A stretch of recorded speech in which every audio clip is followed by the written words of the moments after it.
Reassuring sign of European unity or red rag to the Brexit bulldogs? Sir Keir Starmer in Berlin with German counterpart Olaf Scholz today, announcing a new treaty on trade, defence and immigration, and promising a wider reset with Europe.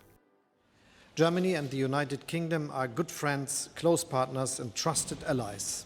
But a potential sticking point, a mobility scheme for young workers, high on the German wish list.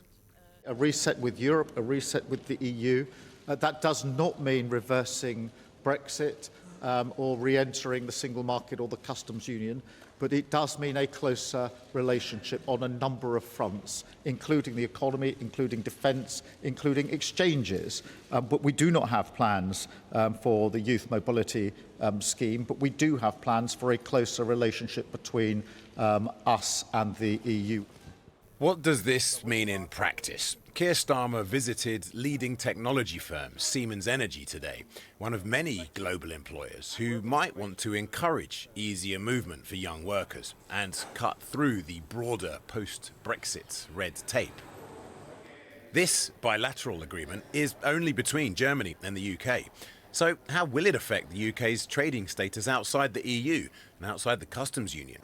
There are other issues to sign off too, like military support for Ukraine and tackling the people smugglers.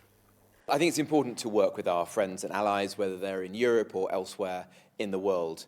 We need to cooperate. What I don't want to see him do is concede powers to the European Union. We've got to be using the freedoms that we secured as a result of Brexit to boost our economy, to back the industries of the future, and to tackle issues like illegal migration.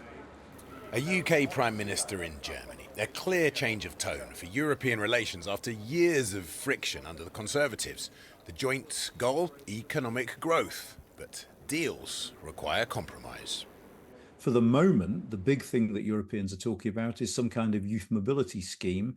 And at the moment, Keir Starmer seems to be saying, actually, no, we're not so interested in that. So I think that will be an area to watch, because I think ultimately we will need to make concessions in order to unlock some of the prizes that the EU has to offer us in terms of market access. This is the fifth time Keir Starmer's met the German Chancellor since walking into number 10. He probably knows the German anthem off by heart by now. From Berlin now to Paris, the next stop on the post-Brexit reset tour. A formal meeting tomorrow with President Macron.